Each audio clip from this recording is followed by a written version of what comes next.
Ils m'ont réservé un motel, même pas un hôtel, juste une vue sur la verdure en bord de route avec des rideaux marrons et une machine à glaçons vacillante devant. J'ai reçu le courriel 2 nuits avant ma cérémonie de remise de diplôme. Johan, on a organisé ton hébergement. Mark et Leslie seront avec nous à la suite du centre-ville. La limousine passe les chercher à 21h15. C'était tout. Pas de félicitations. Non, pas de « on est fiers de toi ». Juste une confirmation de réservation et une petite omission. Mark est mon frère aîné. Leslie est sa petite amie ou fiancée maintenant. Je crois qu'il est devenu associé junior l'année dernière dans un cabinet de taille moyenne à Boston. C'était le genre de réussite que mes parents, Richard et Linda Whittaker, savaient célébrer. Propre, traditionnel, facile à vanter. La faculté de droit est faite pour se marier avant 30 ans. Il avait tout pour lui. Moi, j'ai quitté ma 2e année de pré-droit pour me tourner vers les systèmes informatiques et le commerce appliqué. J'ai commencé à créer des modèles et j'ai mené un petit projet pilote d'IA dans un incubateur à but non lucratif. Mon père a qualifié cela de baptême technologique en freelance la dernière fois que j'en ai parlé. Il avait regardé mon CV pendant 15 secondes et avait dit « ça a l'air flou ». Du coup, le motel ne m'a pas surpris, mais ça m'a quand même fait mal. Je n'ai pas demandé grand-chose, pas même des fleurs, juste pour être traité comme si j'étais à ma place. Je suis arrivé tard. La moquette sentait légèrement le lysol et la cigarette.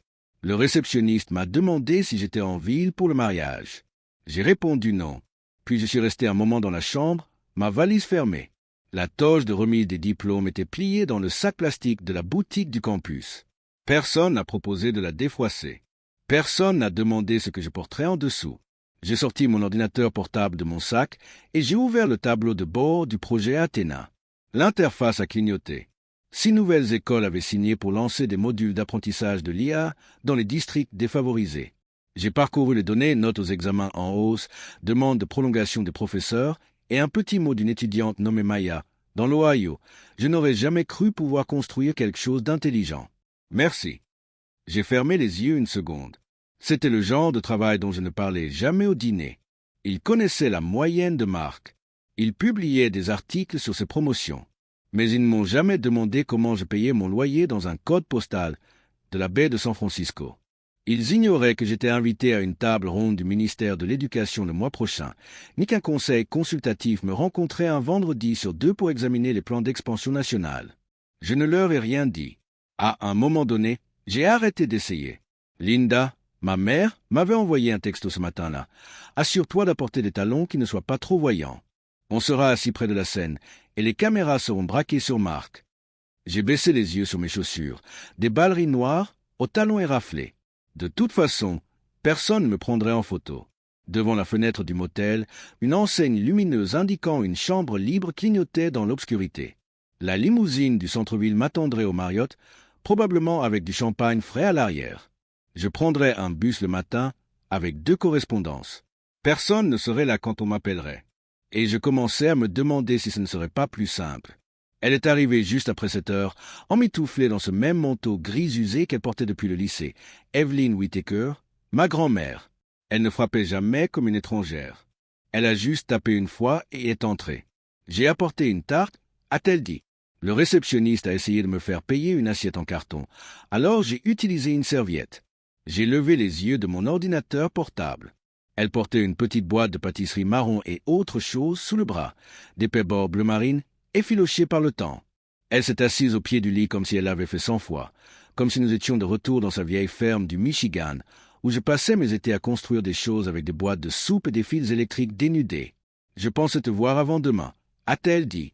Ils m'ont réservé un motel, même pas un hôtel, juste une vue sur la verdure en bord de route avec des rideaux marrons et une machine à glaçons vacillante devant.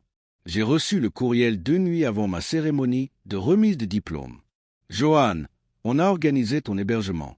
Mark et Leslie seront avec nous à la suite du centre-ville. La limousine passe les chercher à 21h15. C'était tout. Pas de félicitations. Non, pas de « on est fiers de toi ». Juste une confirmation de réservation et une petite omission. Mark est mon frère aîné. Leslie est sa petite amie ou fiancée maintenant. Je crois qu'il est devenu associé junior l'année dernière dans un cabinet de taille moyenne à Boston.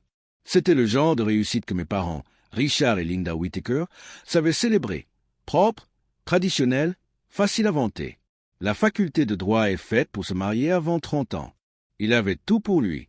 Moi, j'ai quitté ma deuxième année de pré-droit pour me tourner vers les systèmes informatiques et le commerce appliqué. J'ai commencé à créer des modèles et j'ai mené un petit projet pilote d'IA dans un incubateur à but non lucratif. Mon père a qualifié cela de baptême technologique en freelance la dernière fois que j'en ai parlé.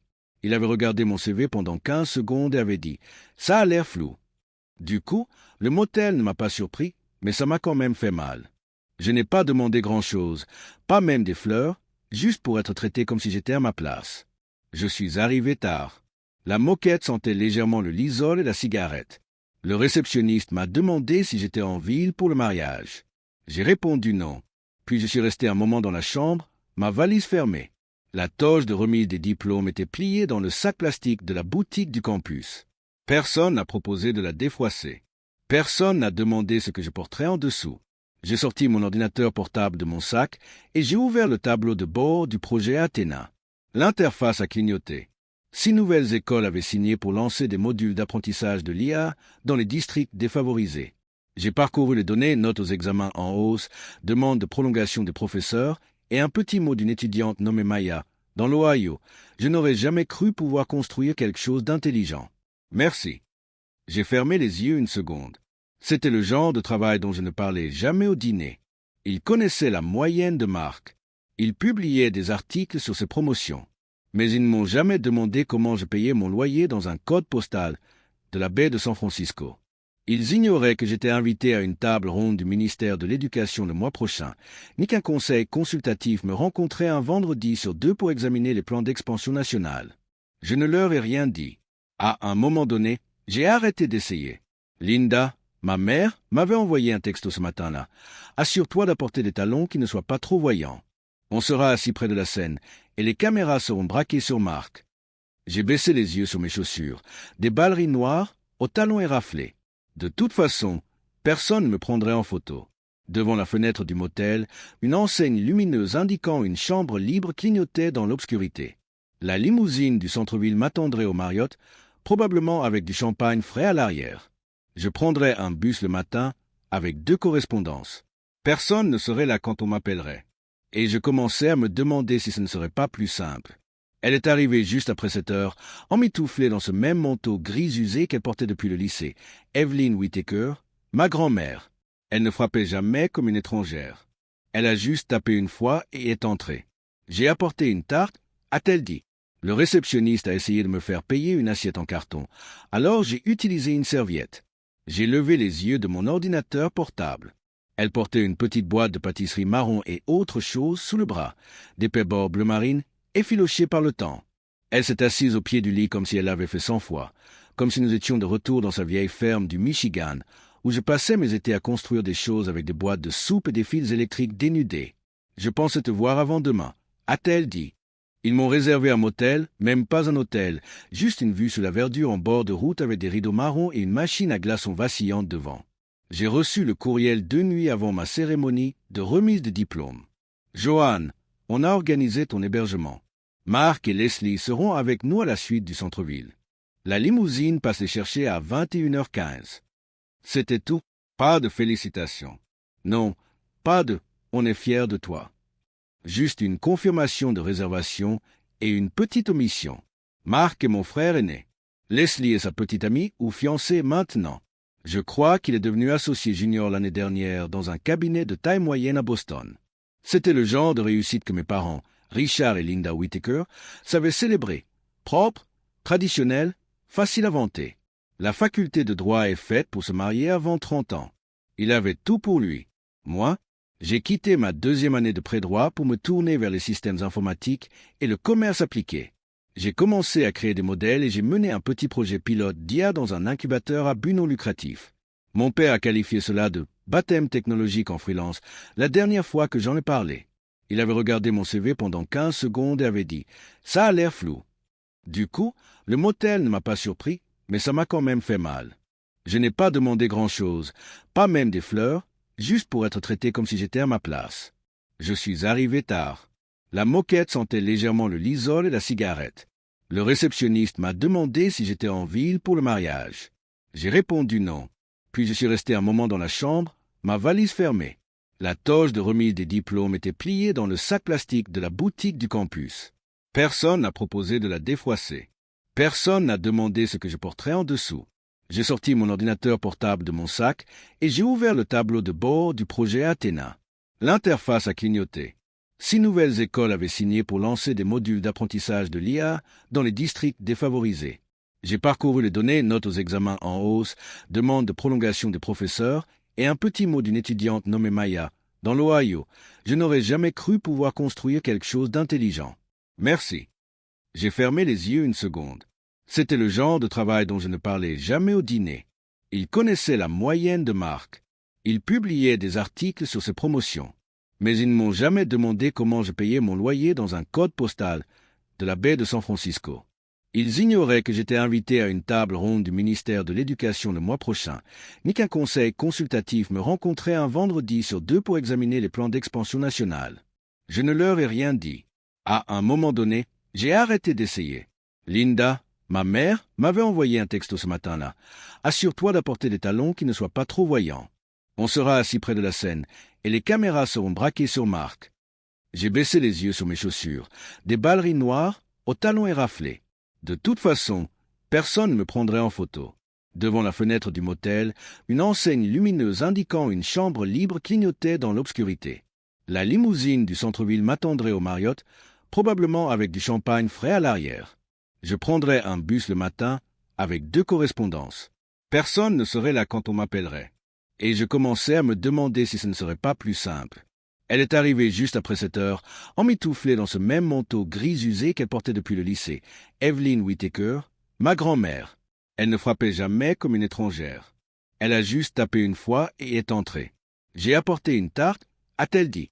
Le réceptionniste a essayé de me faire payer une assiette en carton. Alors j'ai utilisé une serviette. J'ai levé les yeux de mon ordinateur portable. Elle portait une petite boîte de pâtisserie marron et autre chose sous le bras, des pains-bords bleu marine, effilochés par le temps. Elle s'est assise au pied du lit comme si elle l'avait fait 100 fois, comme si nous étions de retour dans sa vieille ferme du Michigan, où je passais mes étés à construire des choses avec des boîtes de soupe et des fils électriques dénudés. Je pensais te voir avant demain, a-t-elle dit. Ils m'ont réservé un motel, même pas un hôtel, juste une vue sur la verdure en bord de route avec des rideaux marrons et une machine à glaçons vacillante devant. J'ai reçu le courriel 2 nuits avant ma cérémonie de remise de diplôme. Joanne, on a organisé ton hébergement. Marc et Leslie seront avec nous à la suite du centre-ville. La limousine passe les chercher à 21h15. C'était tout. Pas de félicitations.